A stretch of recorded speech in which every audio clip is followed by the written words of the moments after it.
hormatly tomaşaçylarymyz Amerikada 31 oktýabrda şuun gece hani zadöler bayrammy diýip terjime etsem boljak. Şol hani bilen öýlerinde bir uly bir haram çağlar üçin bir bayramsyz gün otlanýan eken. Bizim öýün töreklerine de köçede de bir näselik ýazgylar etdik. Indi şular jemläp size gysas getireriz. Bizim için elbette gen her yerin bir demet vardır da. Bunu bir korkunç bayram hükmünde değil de böyle kızıklı hükmünde kutlayar. Yani sağlar bayramı. Şu yerde gen aradadı. Misal için biz de orada bayramda sağlar ellerine haltacı alıp, paketçi alıp aylanyanlar. Yani bunlarda da var eken şunlara. Şu mektepten geliyorkam şu esasen hem iş yerlerine aylanyan ekenler. Ya bir demeçkleme olayamutlar, howpsuzlyk hem taraplayın. Şoň üçin esasen hem iş yerlerine çağalaryň ýatalarını birlikde bir gyzykly zat hükümli aýlap bereni gördüm. Oňa käbir öýlen gasyny videomyzda bada onu görkezeriz. Nemesipdirler. Bir kutucuğun içinde şokolatlar koyup şolary alplersin diýip ýazyp goýupdyrlar. Adamlar girmediýanak. Elbette bular değişmeýanak. Bu adamlar üçin geňemdir. Käbirler diýiplerle näme tanatýaňyz diýip bilerler. Tanadamyz. Aslında näme? Bir videoşlardan görmekde, bilmekde beýdawa. Ne dünyada bolup geçýän adamlaryň bir kysy bölegi. Häzir size videonu görkezeriz. Şäherden pursatlar we ýokardan paraşutdan zombiler gaýtdy.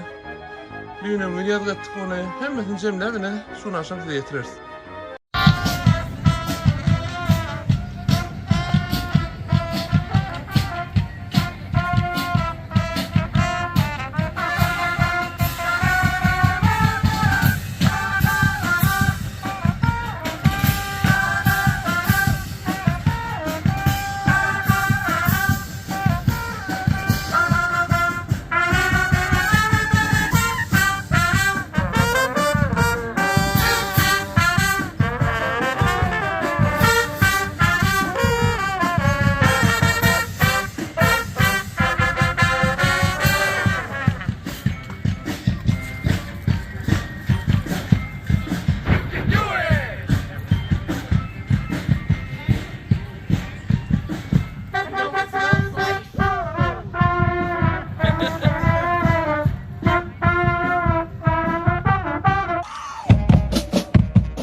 Yine Amerika'da bulan öz bayramçılıkları ne öyler şey edip berýärler mi, korkutýarlar mı?